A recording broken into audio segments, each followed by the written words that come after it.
ఓకేనా? కనబడుతుందా?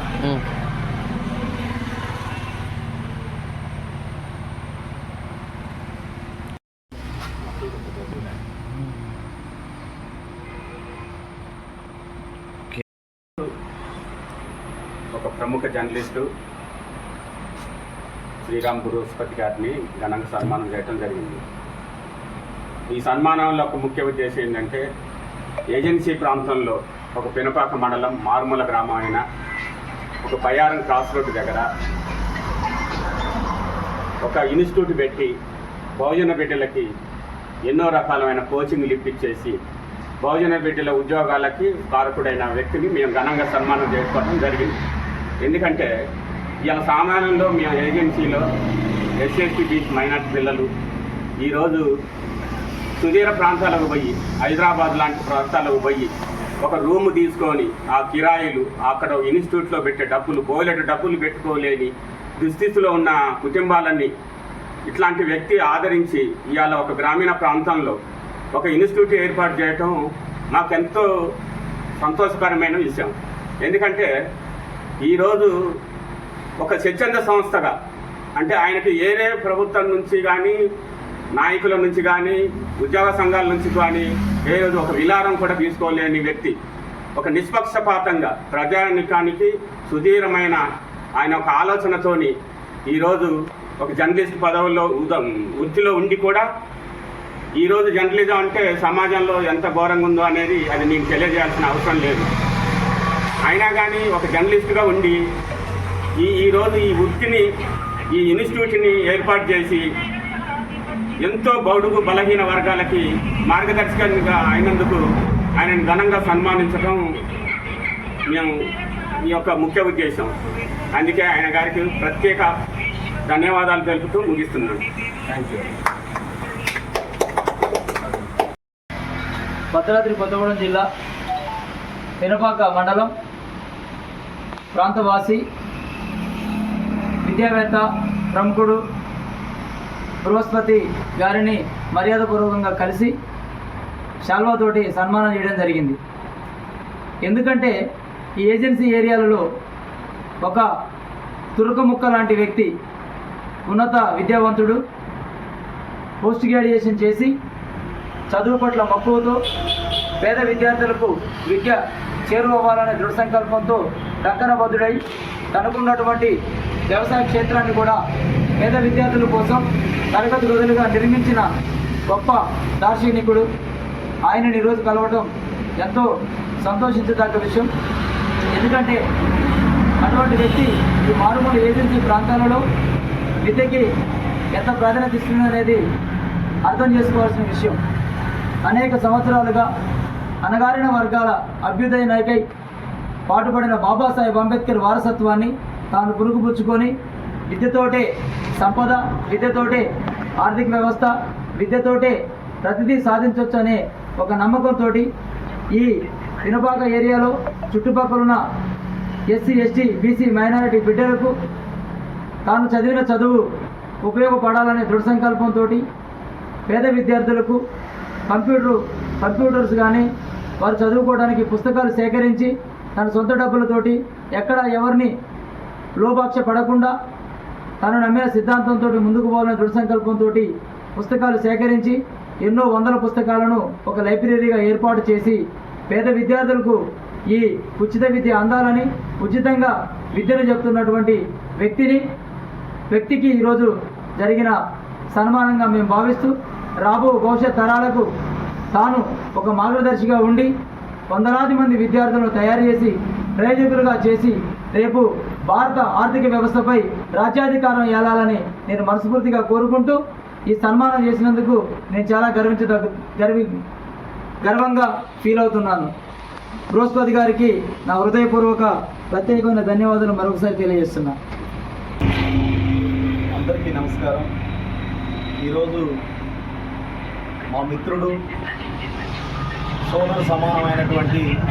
సమానులైనటువంటి మరి ఒక బీసీ బిడ్డ శ్రీరామ్ బృహస్పతి గారు, వారి గురించి చెప్పాలంటే 2 నిమిషాలలో చెప్పేది కాదు.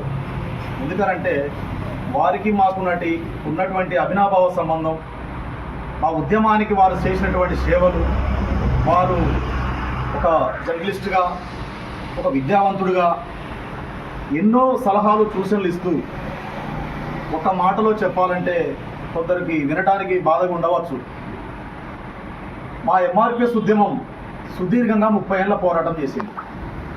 ఈ 30 ఏళ్ల పోరాటంలో పినపాకలో కూడా అనేకమైనటువంటి కార్యక్రమాలు చేశాం. అది మండల కార్యాలయాల దగ్గర కానీ, నిరాహార దీక్షలు కానీ, కృష్ణమాదిక్ గారు ఇచ్చిన కార్యాచరణలో ప్రతిదీ కూడా మేము చేస్తాం. కొందరు మా ముందుకే వస్తారు కానీ మా న్యూస్ పెట్టరు. కానీ ఎలాంటి దురుద్దేశం లేకుండా జర్నలిజం అనేది అందరికీ సమానంగా ఉండాలి, అందరినీ సమానంగా చూడాలి అనే ఒక నినాదంతో మాది ఏ ప్రోగ్రాం వచ్చినా కూడా వారికి ఉన్నటువంటి సోషల్ మీడియా ద్వారా కానివ్వండి, వారు చేస్తున్నటువంటి పత్రిక ద్వారా కానివ్వండి, మా ఉద్యమానికి సహకరించిన వ్యక్తులలో ఈ పినపాక నియోజకవర్గంలో నాకు తెలిసినంత వరకు అండగా నిలబడిన వ్యక్తి అన్నగారు బృహస్పతి గారు. వాస్తవానికి మీరు చేస్తున్నటువంటి కార్యక్రమాలు ఆషామాషి అనేవి కాదు.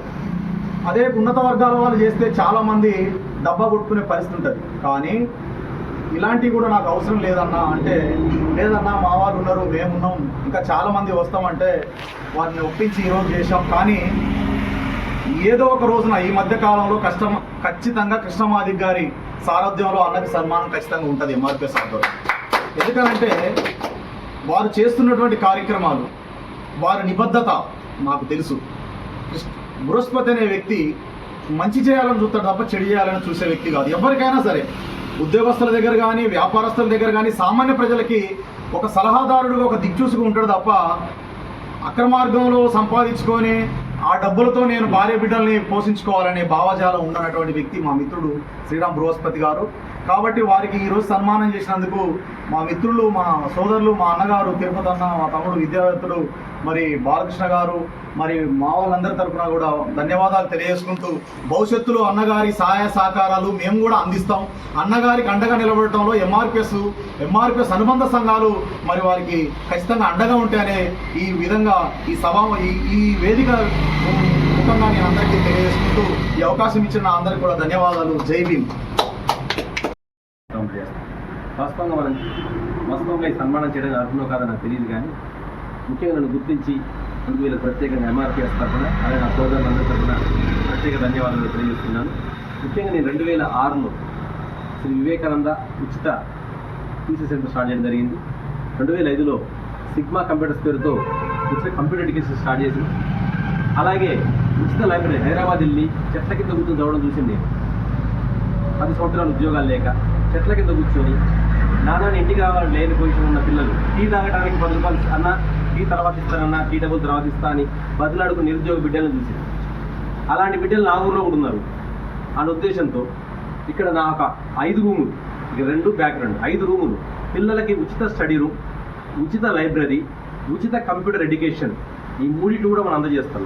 మీరు చేయాల్సింది ఒకటే అన్న, మీ అందరూ చూసుకుని మీరందరూ నా సోదర సమానం కాబట్టి ప్రభుత్వం దీన్ని ఉద్యమంలో తీసుకెళ్ళండి, ప్రతి గ్రామాలకు తెలియజేయండి. దూరపరాలు వచ్చిన వాళ్ళు పడుకోవడానికి అకామిడేషన్ ఇస్తాను. నాకు చదువుకోవాలా, మంచిగా కాకపోతే నాకు వీరైనంత అన్నం పెట్టే ప్రయత్నం చేస్తాను. ఇక్కడ ఒకటే 45 రోజులు చదువుకోవాలా, 100 రోజులు చదువుకుంటారా, 200 రోజులు చదువుకుంటారా, వాళ్ళకి ఉచిత స్టడీ రూమ్ ఇస్తా, ఉచిత చైర్ ఇస్తా, ఉచితంగా ప్యాడ్ ఇస్తా, ఉచితంగా పుస్తకాలు ఇస్తా, ఇక్కడ చదువుకోవాలి. ఎవరు కూడా నాకు రూపాయి ఇవ్వదు. ఎవరు నాకు దయచేసి ఒక రూపాయి సాయం చేసినా కూడా నాకు చెప్పండి. ఎందుకంటే చెడు ప్రచారం నమ్మకం. రూపాయి సాయం చేసినా ఇంటర్వ్యూ కింద బహిరంగ కామెంట్ చేయండి, నేను ఒక పావలా ఇచ్చా అన్నకి అని. నేను అంబేద్కర్ బొమ్మ ముందు, 7 అంబేద్కర్ బొమ్మ ముందు రూపాయి తీసుకుని చెప్పు దెబ్బలకు సిద్ధంగా ఉన్నా. కావాలని ఒక బహుజన బిడ్డలు ఎదుగుతుంటే గౌరవలేని కొంత దుష్ప్రచారం చేస్తున్నారు. దయచేసి ఇలాంటి నమ్మకాలు ఇక్కడ రండి, చదువుకోండి. మన విద్య, వైద్యం ఈ 2 ఉచితంగా ఇస్తే చాలా నమ్మే సిద్ధాంతం వచ్చిన మా ఇంట్లో డాక్టర్ అయితే, మా బాబు కనుక అయితే వైద్యం కూడా ఉచితంగా ఇస్తే హామీ ఇస్తాను. నిన్నింట్లో విద్యా వైద్యం నా ఇంట్లో వస్తుందని తీసుకుని సెలవు తీసుకుంటే థ్యాంక్ యూ.